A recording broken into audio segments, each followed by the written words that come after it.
High করে দাও, high.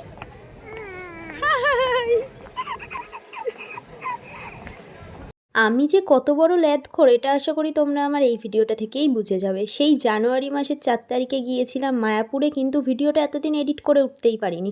আজকে খুব কষ্ট করে, যেহেতু ফোন হ্যাং করছে তাই জন্য আমি তাড়াতাড়ি ভিডিওটা এডিট করলাম। তো জানুয়ারি মাসে আমরা সবাই মিলে, মানে আমি, মা, বাবা, মামাবাড়ির বোনরা, মাসির ছেলে, ভাই সবাই মিলে একসাথে গিয়েছিলাম মায়াপুরে। খুবই আনন্দ করেছি, কিন্তু সেদিন যেন জনমের ঠান্ডা পড়েছিল।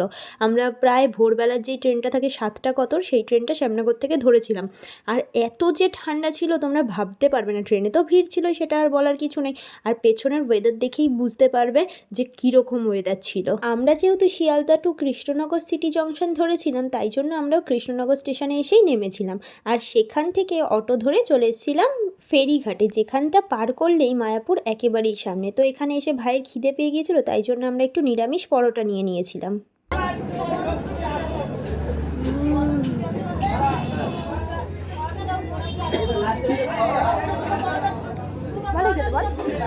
খাওয়া দাওয়া করে ঘাটে পৌঁছাতে পৌঁছাতে প্রায় বেজে গিয়েছিল 9:30 থেকে 10:45। তাও ওয়েদার দেখে কেউ বলবেই না যে ভোর কেটেছে। নৌকায় ওঠার পরেই গণকে মা একটু গ্লাসে করে দুধ খাওয়াচ্ছিল, কারণ ও খেতেই চাইছিল না। নৌকায় উঠে সব কিছু দেখিয়ে টেকিয়ে ভুলিয়ে ভালিয়ে ওকে খাওয়ানো হচ্ছিল। তারপর ফাইনালি আমরা লঞ্চ থেকে নেমে গেলাম, আর নেমে একেবারে রাস্তা ধরে হাঁটতে শুরু করে দিয়েছিলাম। তো এখানেই এত দোকান পাশার ছিল, তার মধ্যে থেকে এই গরম গরম মানে বেগুনি, পেঁয়াজি না সরি আলুর চপ এইসব ছিল বড়দাদা, তার সাথে মুড়িও নিয়ে নিচ্ছিল। আর এখানে আমরা সবাই মিলে দেখো তিলক ধারণ করেছিলাম, আর গণও তিলক ধারণ করেছে। কি মিত্তি লাগছে না ওকে বলো। তারপর এক এক করে বোনরা সবাইও তিলক ধারণ করলো। দেন আমরা সবাই হাঁটা শুরু করলাম, কারণ আমরা এখান থেকে টোটো নিইনি, কারণ রাস্তায় যেতে যেতে অনেকগুলো মন্দির পড়ে, সেগুলোই দেখবো। রাধে রাধে কারখানা, রাধে রাধে। এই রাস্তা এই ধর ধর ধর ধর ধর এই ধর ধর ধর ধর এই ধর ধর ধর ধর। তখন একবার আটকে না আবার করেছি, ভালো লাগছে।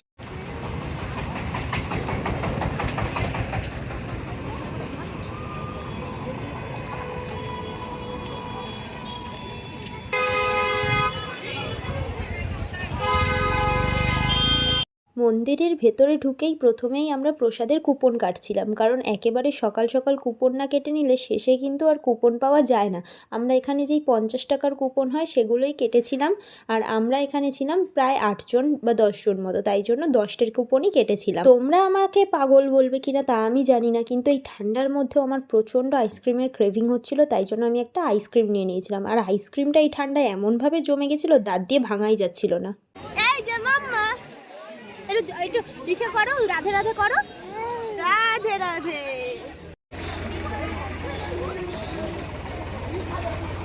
একটা লোক আমার ভিডিও করে গেল, ভিডিও করতে করতে করতে আমাকে এরকম একটু তাকাও এরকম করে। আসার সময় তো দেখেইছিলে আমরা চপমুড়ি নিয়ে এসেছিলাম, তো সেই চপমুড়িটাই আমরা একেবারে নাথ মন্দিরের সামনেই একটা জায়গায় বসে, যেটা বসারই জায়গা, সবাই এখানে বসেছিল, সেখানে একটু খাওয়া দাওয়া করছিলাম। আর এখানে দেখো গণও মুড়ি খাচ্ছে, সবাই খাচ্ছে দেখে ও খাবে না তা কি হয়।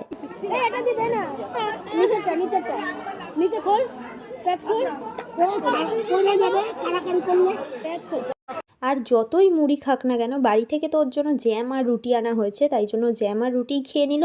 আর আমরা এদিকে চলে গিয়েছিলাম নাথ মন্দির দর্শন করতে। কিন্তু যেহেতু নাথ মন্দিরে কোনোভাবেই মানে কোনো মন্দিরেই ফোন অ্যালাউ নেই, তাই জন্য আমরা তেমনভাবে ভিডিও করতে পারিনি। সত্যি বলতে মায়াপুর আমার খুবই পছন্দের একটা জায়গা। একদিনের কোনোভাবে ছুটি পেলেই আমি মার কাছে বায়না করি, একটু চলো না মায়াপুর যাই। আর প্রতি বছর তো মায়াপুর আমায় আসতেই হবে, কারণ মায়াপুর আমি খুব ভালোবাসি। এত শান্তি, এত প্রিয় একটা স্থান, যেখানে আসলেই মনটা একেবারেই শান্তি হয়ে যায়। কি বলো তোমরা? যারা যারা মায়াপুর আসোনি অবশ্যই একবার এসো। আমাদের ঘোরাঘুরি প্রায় কমপ্লিট,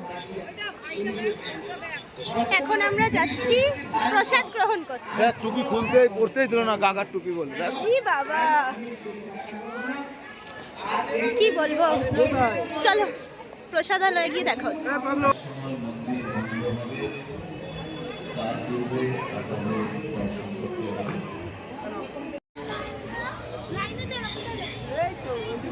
লাইনে প্রসাদ গ্রহণ করতে তো আমরা এসেছিলাম, কিন্তু এখানে অনেক কিছুই আমাদের সাথে হয়েছিল। আসল কথা কী বলো তো, জানি সব জায়গায় এখন নতুন নতুন সিস্টেম হয়েছে, একটু দাম বেশি হয়, কিন্তু যখন তুমি 50 টাকা প্রসাদের জন্য পে করছো, তখন তুমি এটুকু এক্সপেক্ট করবে যে যেই খাবারটা তুমি পাবে সেই খাবারটা অন্তত তুমি তৃপ্তি করে খেতে পারবে, হোক না সেটা শুধুই ভাত ডাল হোক। আমি একটা তরকারি দেবো, কিন্তু আমি ভালো দেবো, এটা হচ্ছে কথা। এখানে প্রথমে যেই খিচুড়িটা আমাদের দেওয়া হয়েছিল অ্যাজ আ প্রসাদ, সেটা খেতে ভালো ছিল, অবভিয়াসলি খুবই ভালো ছিল, কিন্তু এরপরের খাবারগুলো আর মুখে দেওয়া যায়নি। খাওয়া দাওয়া কমপ্লিট। প্রসাদ নিয়ে খুব ট্র্যাজেডি হয়ে গেছে, একদম ভালো নয়, বলবো তোমাদের সাথে। আমরা প্রসাদ খেয়ে বেরানোর পরে দেখি প্রচুর লাইন পড়ে গেছে। ভাগ্যিস আমরা আগে গিয়েছিলাম, কারণ এরপরে আমাকে গোপী ড্রেস কিনতে হবে। আর এই গোপী ড্রেসের জন্য যে আমি কত দোকান ঘুরেছি তোমরা ভাবতে পারবে না। তারপর ফাইনালি একটা দোকান থেকে আমি গোপী ড্রেস নিয়েই নিয়েছি, যেটা আমার বেশ পছন্দ হয়েছে। আর এই গোপী ড্রেসটা 1000 টাকা নিয়েছিল, একটু দামটা বেশি নিয়েছিল, কিন্তু কিছু করার নেই, কারণ আমি অন্য যেগুলোই দেখছিলাম সেগুলো আমার পছন্দ হচ্ছিল না। তো আর কি করতাম, তো ফাইনালি আমাকে এইটাই নিতে হলো। আর এখানে সব থেকে বেশি আনন্দ কে করেছে জানো আমাদের মধ্যে? এই যে গণ, কারণ ও তো মানে বড় হওয়ার পরে, এইটুকু হওয়ার পরে কোথাও তেমনভাবে ঘুরতে যায়নি, তাই এখানে এসে যে কী আনন্দ পেয়েছে, বলে না বাঁধা গরু ছাড়া পেয়েছে, ওরকম একটা ব্যাপার। এই দিক যাবে না ওদিক যাবে বুঝেই পাচ্ছে না।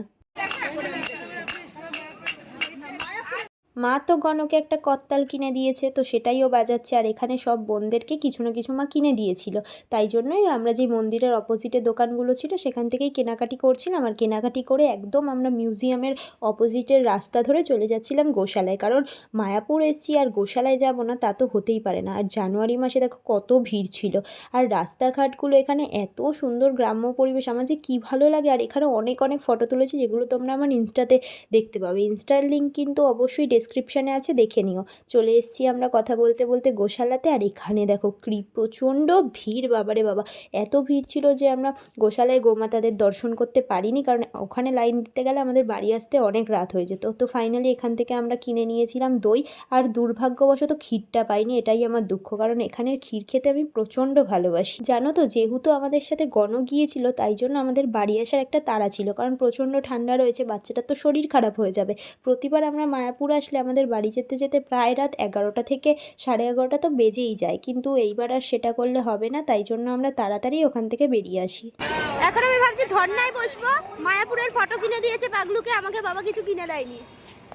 কোথায় বসি ধর্নায় বল? এখানে বসবো নাকি ঘাটে গিয়ে বসবো? ঘাটে। ধর্নায় বসবো এবার। আর যদি না বসেছিস তোকে ইউটিউব চ্যানেল ভেঙে দিতে হবে। ইউটিউব চ্যানেল ভাঙা যায় কি করে বলতা? মানে আর করবি না।